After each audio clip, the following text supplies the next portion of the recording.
যে আল্লাহ জানেন যে আমি জবাব দিয়েছি, কিন্তু আমি তাকে এটা জেনে পরিতৃপ্তি লাভ করতে দিব না যে আমি তার সালামের জবাব দিয়েছি। তো যখন সে এসে বলে যে ভাই আমি তো আপনাকে সালাম দিয়েছি, আপনি জবাব দেননি, আমি তো জবাব দিয়েছি, এটাও হাউন এর অভাব।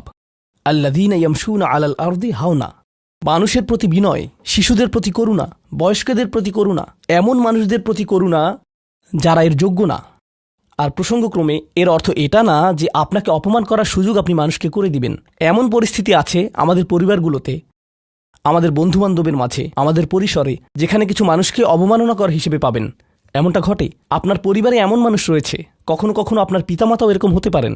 এটা খুবই কষ্টদায়ক বিষয়, এটা খুবই অন্যায্য বিষয়। আর আপনাকে এগুলো সবসময় শুনতে হয়, বারবার শুনতে হয়। শ্রোতাদের ভিতর এমন নারী রয়েছেন যাদেরকে আমি দেখতে পাচ্ছি না, তারা পর্দার আড়ালে রয়েছেন, কিন্তু তারা যে অবস্থাতেই থাকেন, হয়তো শ্বশুরবাড়ির আত্মীয় অথবা ভাই বোন বা অন্য কারো কাছ থেকে তাদের কথা শুনতে হয়, আর তাদের এটা সব সময় শুনতে হয়, আর এগুলো শুনে তাদের রক্ত গরম হয়ে যায়।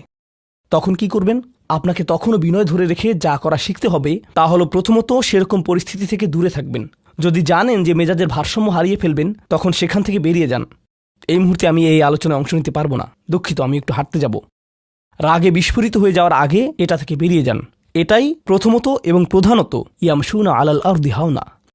যুক্তিসঙ্গতভাবেই আয়াতটিতে এর সাথে যা সম্পর্কিত, ওয়া ইযা খাতাবাহুমুল জাহিলুনা ক্বালু সালামা, অল্প অল্প করে অবিশ্বাস্য কিছু শিক্ষা এখানে প্রদান করা হয়েছে। আরবি ভাষায় ইযা অর্থ যদি না, এর অর্থ যখন। যখন বিরক্তিকর ব্যক্তিরা, যখন সেই ব্যক্তিরা যাদের নিজস্ব নিয়ন্ত্রণ নেই, এরা যখন তাদের সাথে কথা বলে, যখন মূর্খ লোকেরা তাদের সাথে কথা বলে, এখানে বলা হচ্ছে না যে যদি তারা কথা বলে, বরং আয়াতে বলা হচ্ছে যখন তারা কথা বলে। আল্লাহ আমাকে এবং আপনাকে জানিয়ে দিচ্ছেন যে এমন লোক সব সময় থাকবে যারা আমাদের উদ্দেশ্যে কথা বলবে, যারা আমাদের সাথে আলোচনায় অংশ নিবে, যারা আমাদের সাথে ভাব প্রকাশ করবে। তাদের আচরণ হয়তো ভালো হবে না, এরকমটা ঘটবে, এটা এড়াতে পারবেন না। এই ধরনের অপ্রীতিকর অভিজ্ঞতার শিকার আপনাদের প্রত্যেকেই হতে হবে, আমি সহ। এমন লোক থাকবে যারা জাহেল। এখানে জাহেল অর্থ উপলব্ধি করুন। জাহেল অর্থ শুধুমাত্র মূর্খ না।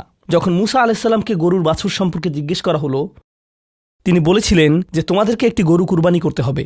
আর তারা বলেছিল, তুমি কি তামাশা করছো? আতাত্তাখিযুনা হুজুয়া, তুমি কি আমাদের সাথে উপহাস করছো? আমাদেরকে গরু কুরবানি করতে হবে? এখানে আমাদের সামনে জটিল পরিস্থিতি রয়েছে, কিন্তু